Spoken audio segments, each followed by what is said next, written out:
तो आज अपन डिस्कस करेंगे कि किसी भी बॉडी को पुश करना या पुल करना, उसमें क्या डिफरेंस होता है, किसको करना आसान होता है हमारे लिए। ठीक है, तो हम एक डायग्राम से इसको समझेंगे कि अगर कोई ऑब्जेक्ट है, लेट्स से कि एक ऑब्जेक्ट हमने लिया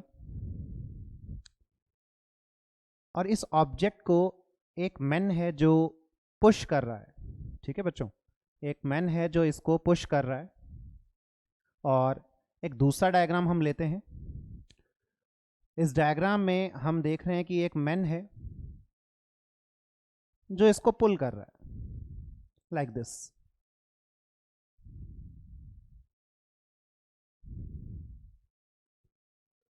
तो किस कंडीशन में हम देखते हैं कि पुल करना या पुश करना, किस कंडीशन में हमें ये इजी होगा कि हम इस ब्लॉक को इस सरफेस पे मूव करवा सकें। ठीक है, तो दोनों के डायग्राम हम बनाएंगे और डायग्राम से हम देखेंगे कि कौन सा आसान है हमारे लिए। तो अगर हम यहाँ पे इस सरफेस पे बात करें, ठीक है बच्चों, हम ये रफ सरफेस की बात कर रहे हैं, दोनों ही केसेस में हम रफ सरफेस की बात कर रहे हैं। मैं यहाँ पे लिख देता हूँ रफ सरफेस, रफ सरफेस। तो अगर हम यहाँ पे डायग्राम देखें, ध्यान से देखिएगा सभी लोग, अगर हम यहाँ पे डायग्राम देखें तो इस तरीके से यहाँ पे मैन फोर्स लगा रहा है। तो जैसा कि हम सब लोग जानते हैं, प्रीवियस क्लास में हमने सीखा था कंपोनेंट्स को ब्रेक करना। तो अगर हम यहाँ पे फोर्सेस के कंपोनेंट करें तो यहाँ पे इस फोर्स के हम दो कंपोनेंट कर सकते हैं। This is perpendicular and this one is parallel. अब पैरेलल किसके? सरफेस के। हम देख सकते हैं एरो से कि सरफेस के एक कंपोनेंट पैरेलल आ जाएगा, एक कंपोनेंट परपेंडिकुलर आ जाएगा। तो बच्चों ये वाला जो कंपोनेंट है परपेंडिकुलर, ये क्या करेगा? इस बॉडी को पुश करेगा और ऑलरेडी बॉडी के पास मास है, मास m है, तो mg का फोर्स और f परपेंडिकुलर, जिसकी वजह से अगर हम इसको डायग्राम फर्स्ट कंसिडर करें तो फर्स्ट वाले में हमें एक नॉर्मल रिएक्शन मिलेगा जिसकी वैल्यू कितनी आ जाएगी हमारे पास, n first is equals to mg plus f perpendicular. अब ये वाला जो फोर्स है, अगर ये बॉडी को पुश करता है तो बॉडी में मूवमेंट की एक टेंडेंसी होगी, तो उस टेंडेंसी को अपोज करने के लिए यहां फ्रिक्शन आएगा, तो हम इसको F फर्स्ट कंसिडर कर लेते हैं।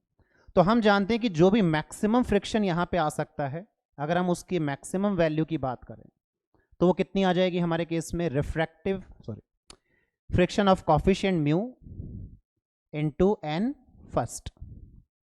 अब यही सिमिलर केस हम यहां भी देखेंगे। इस केस में हम क्या देखेंगे कि जो फोर्स है बॉडी के ऊपर वो इस डायरेक्शन में लग रहा है।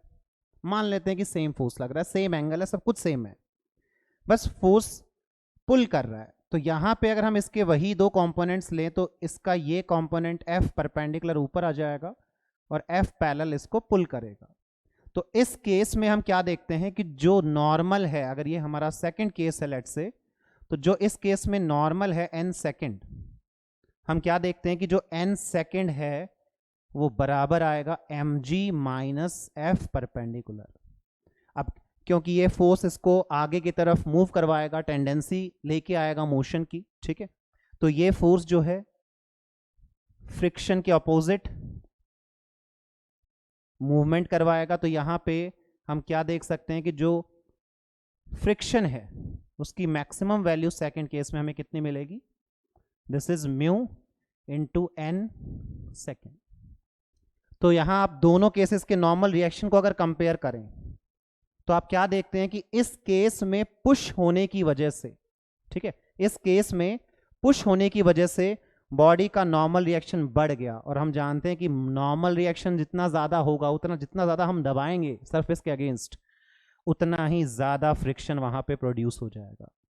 तो इसका मतलब इस फ्रिक्शन को अपोज करने के लिए we have to provide a larger force, तो हमें लार्जर F पैरेलल चाहिए। क्लियर? और इस केस में हम देखें तो जो हमें नॉर्मल रिएक्शन मिल रहा है दैट इज स्मॉलर वैल्यू, क्योंकि हम क्या कर रहे हैं इस केस में mg के अगेंस्ट ये F परपेंडिकुलर लगा रहे हैं, जिससे सरफेस के ऊपर जो फोर्स है कांटेक्ट का, ठीक है, वो रिड्यूस हो जाएगा। तो हमारे नॉर्मल रिएक्शन की जो वैल्यू होगी सेकंड केस में वो क्या आएगी बच्चों, कम आएगी, जिसकी वजह से हमारा जो सेकंड केस का फ्रिक्शन है वो कम हो जाएगा। तो इसीलिए ऐसा कहा जाता है कि किसी भी बॉडी को पुश करना, ठीक है, इस तरीके से अगर हम पुश करते हैं किसी बॉडी को तो वो मुश्किल होता है बजाय पुल करने के, क्योंकि पुल करने में नॉर्मल रिएक्शन और पुश करने में नॉर्मल रिएक्शन में डिफरेंसेस आ जाते हैं, ठीक है। तो आई होप सबको समझ में आया होगा। Thank you.